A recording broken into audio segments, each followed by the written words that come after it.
민선 8기가 오늘부터 시작됐습니다. 단체장들의 취임 첫날 일정은 민생회원장을 찾아가는가 하면 취임식을 없애거나 간소화하는 등 예년과 달라진 모습을 보였습니다.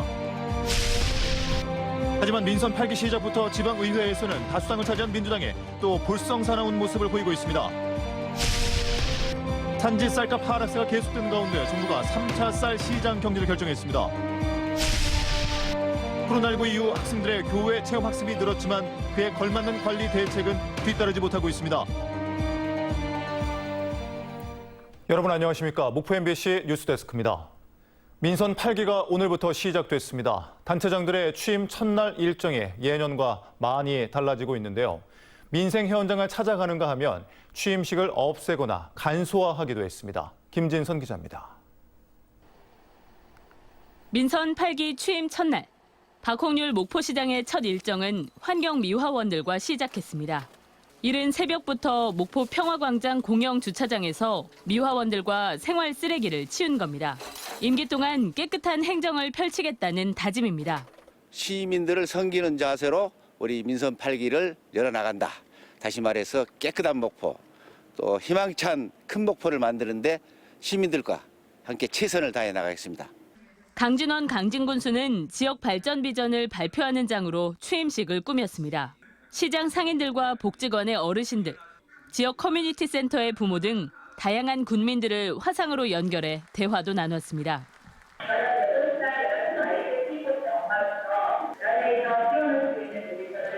보니까 어린이 놀이터가 많이 부족한 게 사실입니다. 그래서 앞으로 비공간을 활용을 해서 어린이 놀이터를 하고 취임식을 생략하거나 축소하고 민생 행보에 나선 단체장들도 있습니다. 신우철 완도군수는 해안가 안전대책 강화를 약속하며 미래 비전 선포식을 열었고, 김성 장흥군수는 노인 복지관을 찾아 급식 봉사를 하는 등 군민들을 만나는 데 초점을 맞췄습니다. 박우량 신안군수는 김대중 전 대통령의 생가가 있는 하이도와 가뭄 피해 현장을 찾기도 했습니다. 의례적이고 형식적인 취임식에서 벗어나 주민들을 위한 행정에만 집중하겠다는 민선 8기 단체장들의 첫날 다짐이 4년 내내 이어지기를 기대해봅니다. MBC 뉴스 김진선입니다. 김영록 제39대 전남도지사가 오늘 도청 김대중 강당에서 취임식을 열고 민선 8기를 시작했습니다. 김영록 지사는 취임사를 통해 호남의 단합된 힘과 저력으로 위대한 전남을 다시 세우겠다며 호남 정치를 복원하고 지방 중심 시대를 새롭게 열어 대전환을 이끌어내겠다고 선언했습니다. 200만 도민이 함께 뭉치고 전남과 강주가 함께 단합하고 1000만 향후들까지 힘을 합치면은 우리는 무엇이든지 해낼 수 있다고 생각합니다. 신임 김대중 전남교육감도 취임식을 열고 전남교육 대전환의 여정을 시작했습니다. 김 교육감은 취임사를 통해 전남교육 대전환은 교육의 기본에 충실한 학교를 만들겠다는 의지라며 미래 교육으로 학생들의 역량을 키워 우리 아이들이 전남에서 배우고 전남에서 꿈을 이루도록 하겠다고 약속했습니다. 무상급식이 처음 시작될 때 국민들이 아무도 실현 가능성을 이야기하지 않았습니다. 지금은 현실이 됐습니다. 소멸해 가는 전남에서부터 부자보자 함께 교육받을 수 있도록 교육 기본소득을 실현해내겠습니다.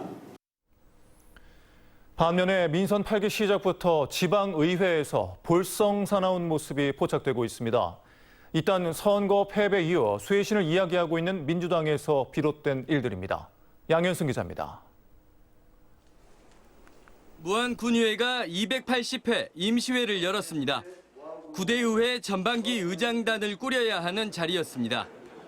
임시의장으로 의사봉을 잡은 최다선 무소속 김원중 의원은 그러나 개회와 동시에 직권으로 정회를 선포했습니다.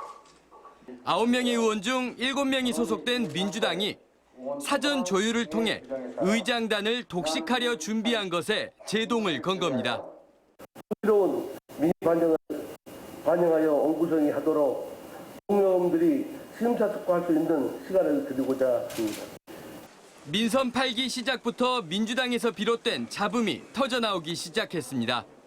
전남 광역기초의회의 절대적 다수당인 민주당이 사전에 의장단을 결정하고 본회의를 요식행위로 전락시키는 행위에 대한 문제 제기입니다.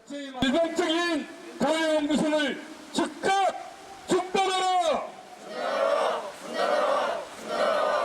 민주당이 의장단을 사전 교통정리해도 본회의장에서 반드시 이탈표가 발생하고 잡음이 이어지기 일쑤. 앞서 지난 2020년 7월 지방의회 후반기 원구성 과정에서의 이탈표를 해당 행위로 삼았던 민주당은 제명 등 대규모로 고강도 징계를 내리기도 했습니다. 하지만 민주당의 전당대회 전남도당위원장 교체를 앞둔 현 시점에서 민주당이 예전처럼 윤리심판원 가동 등 집안 단속에 나설지는 미지수입니다. 실제 재선의 민주당 전남도당 청년위원장은 최근 면허 취소에 해당하는 만취 상태로 운전을 했다 적발돼 불구속 입건됐지만 당내 징계 등의 움직임은 포착되지 않고 있습니다. MBC 뉴스 양혜승입니다. 오늘 오후 4시 50분쯤 목포시 상동의 한 왕복 8차선 도로에서 57살 A씨가 몰던 대형 트레일러가 앞서가던 승용차를 추돌했습니다. 트레일러가 승용차를 30m 가까이 계속 밀고 가다 옆 차선에서 주행하던 택시도 승용차와 추돌하는 2차 사고가 발생했습니다. 다행히 인명피해는 없는 가운데 경찰은 트레일러 기사가 차선 변경 중 승용차를 미처 보지 못해 사고가 난 것으로 보고 정확한 사고 경위를 조사하고 있습니다. 산지 쌀값 하락세가 계속되는 가운데 정부가 3차 쌀 시장 격리를 결정했습니다. 추가 시장 격리 물량은 10만 톤으로 이달 중순까지 세부 매입 계획을 세운 뒤 올해산 조생종 벼 출하 이전인 8월 말까지 매입을 마무리 지을 계획입니다. 정부는 올 초부터 주 차례에 걸쳐 지난해 쌀 초과 생산량 27만 톤을 시장 격리했으나 쌀 소비 부진과 재고 적정량 초과 등으로 쌀값 하락이 계속되자 추가 시장 격리를 추진하기로 했습니다. 실종됐다 숨진 채 발견된 조양의 부모가 대출금과 아파트 관리비를 내지 못하는 등 생활고를 겪은 것으로 보입니다. 광주 남부경찰서는 숨진 조양 일가족의 금융 기록을 조회한 결과 조양 어머니와 아버지 명의로 은행 대출금과 카드빚 1억 5천만 원이 미납됐으며 실종 직전 2달치 수도와 전기요금 등 관리비가 연체된 내역을 확인했습니다. 경찰은 또 조양 어머니가 메고 있던 배낭에서 수면제를 발견해 지난 4월 중순과 5월 초 병원에서 2차례 수면제를 처방받은 사실도 확인했습니다. 숨진 조양 가족의 사례에서 드러났듯 학교 체험학습 제도의 개선이 시급해 보입니다. 코로나19 때문에 학교에 안 나가도 결석 처리를 안 하는 날은 늘었는데 학생 관리를 위한 대책은 뒤따르지 못하고 있기 때문입니다. 양정은 기자입니다. 초등학교의 법정 수업 일수는 연간 190일. 코로나19 이전에는 가정의 주도로 이뤄지는 교회 체험학습 허용 범위가 열흘 남짓이었습니다. 그런데 코로나19가 발생한 2020년 40일, 또다시 57일까지 확대됐습니다. 집단 생활로 방역 위험이 큰 학교 대면 수업 대신 가정학습 개념이 도입되면서 권장됐기 때문입니다. 예, 이제 학교 교육에서 이렇게 학생들한테 충분히 제공해 줄 수 없는 부분이 있습니다. 그것은 부모님들께서도 굉장히 관심을 많이 갖고 진로라든가 또 학습 분야를 이렇게 참여를 많이 하고 계십니다. 지역별로 편차는 있지만 통상 40일 안팎으로 학생이 학교에 나오지 않아도 교회 체험학습이나 가정학습을 출석으로 인정하고 있습니다. 학교 주도로 이뤄지는 체험활동은 일정, 이동수단, 숙박 등의 상세 계획이 각종 심의를 거쳐 결정되는 반면 가정의 교회 체험학습은 상세한 정보를 요구하지 않고 있습니다. 그것을 긍정적으로 받아들이는 학부모가 있으면 좋은데 하나에 좀 껄끄럽게 생각해. 이걸 못 믿어서 학교에다 해야 되나? 교원단체는 체험학습이 취지와 달리 장기 여행 목적으로 변질됐다고 꼬집으며 체험학습 폐지의 필요성까지 언급하고 있습니다. 실종됐다 숨진 채 발견된 조양의 경우에도 불과 이틀 뒤부터 시작되는 체험학습 일정이 승인됐고 행선지 제주는 사실이 아니었습니다. 물론 교권이 위축된 상태에서 부모들의 계획을 꼼꼼히 들여다보는 건 비현실적입니다.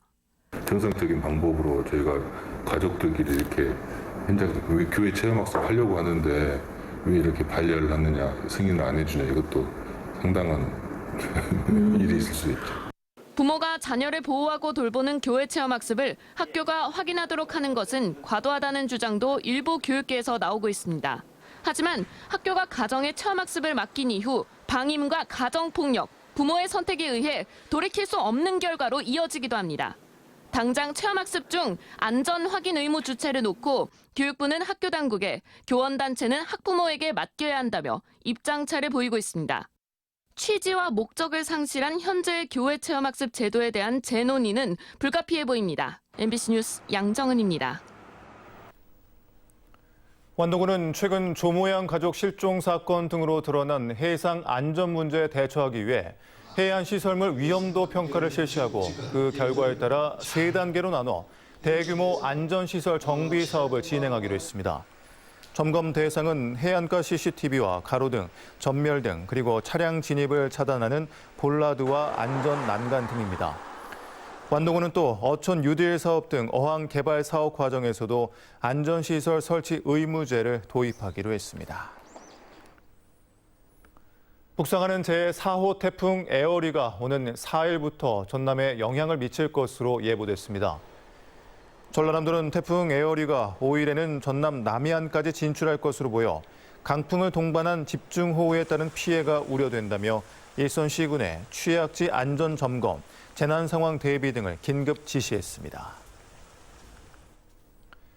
영암에서 차량을 훔쳐 달아난 10대들이 추격전 끝에 해남에서 검거된 사실이 뒤늦게 알려졌습니다. 지난 5월 28일 영암군 도포면에서 주차된 승용차를 훔친 17살 A군 등 2명은 6시간 만에 해남에서 붙잡혔습니다.